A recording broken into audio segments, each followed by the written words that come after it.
This is the Razer Kishi V3 Pro. Let's unbox this together. This mobile controller is meant for larger screen phones or small tablets up to 8 inches in size. It brings esports quality gaming controls to your mobile device.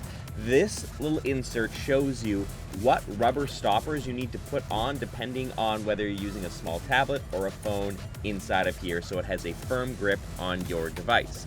Unlike other Kishi models that we've seen before the V3s, you can physically customize these ones by actually removing the thumbsticks and finding the version that feels most comfortable for your gameplay style.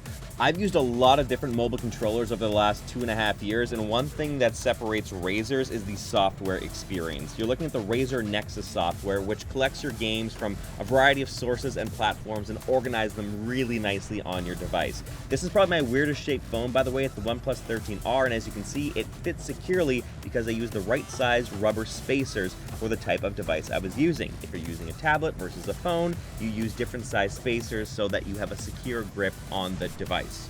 There's some differences if you use this controller with Android versus iPhone. For example, on Android devices, you can have haptic feedback, so there's light rumbles as you're playing, but on iPhones, at least at the time I'm recording this, that isn't currently supported.